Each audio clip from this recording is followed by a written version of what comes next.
Question number 30 में कह रहा है कि अ school has 9 periods a day each of 40 minutes duration. कह रहा है कि स्कूल में 9 पीरियड होता है, ठीक है, 9 पीरियड होता है और एक पीरियड 40 मिनट लगाता है। तो बोल रहे how long would each period be if the school has 4 period a day. कह रहे बताओ अब वो कितना टाइम लगाएगा जब स्कूल में 8 ही पीरियड होने लगेगा, ठीक है, एक ही पीरियड होने लगेगा। Assuming the number of school hour to be the same, ठीक है। कह रहा है कि जैसे कि हाँ, कह रहा है कि जितना वर्किंग आवर इस सिचुएशन में था इतने ही वर्किंग आवर सिचुएशन 2 में भी होगा। तो 8 जब पीरियड होगा तो ऑफ कोर्स जितना पीरियड के में 40 मिनट लगा तो 8 पीरियड में तो ज़्यादा ही मिनट लगेगा। तो चलिए अब हम लोग निकालते हैं कॉपी में। क्वेश्चन नंबर 13 क्वेश्चन नंबर 13 ही यहाँ पर। तो यहाँ पर सिचुएशन 1 में क्या दिया, पीरियड P1 नहीं दिया ना, पीरियड क्या है, कितना 9 है, ठीक है, और टाइम कितना दिया है T1। तो सिचुएशन 1 की बात करें 40 मिनट हो गया, ठीक है। सिचुएशन 2 में क्या दिया, सिचुएशन 2 में दिया है P2 क्या दिया हुआ 8, ठीक है। टाइम क्या दिया हुआ, टाइम हमको यही फाइंड करने के लिए कह रहा है।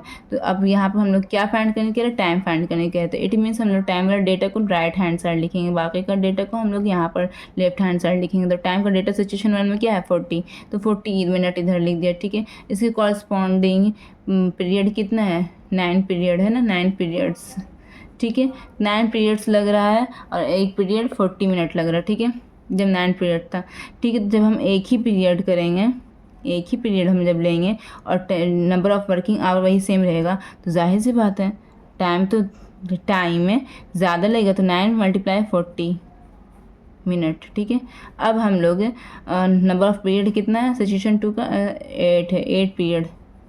अब हम लोग सेकंड लाइन और थर्ड लाइन को कंपेयर करेंगे। एक पीरियड जब इतना टाइम ले रहा है तो अब हम लोग 8 पीरियड करेंगे तो टाइम ज़्यादा लगेगा या कम लगेगा, ऑफ कोर्स कम लगेगा टाइम, क्योंकि नंबर ऑफ वर्किंग आवर्स में जैसे अगर 7 घंटा स्कूल इसमें चल रहा है तो 7 घंटा इसमें भी चलेगा, 7 घंटा इसमें भी चलेगा।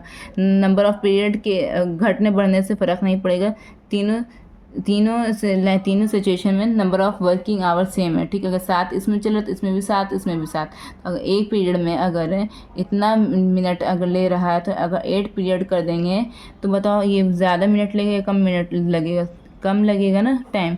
जैसे डिवाइड का निशान देंगे तो 8 कर देंगे, ठीक है। कट 8 5 40 कट रहा है तो यहाँ पे क्या हो गया 9 × 5 इक्वल क्या हो गया 9 5 45 मिनट। यही आपका आंसर हो गया है। बुक में अपने चेक कर लीजिएगा, ठीक है। तो यहाँ बस आंसर मीनिंगफुल स्टेटमेंट लिख दीजिए यहाँ पर टेक, ठीक है। समझ में आया बच्चों? तो आपका क्वेश्चन नंबर 13 कंप्लीट। अब हम लोग क्वेश्चन नंबर 14 की तरफ बढ़ते हैं।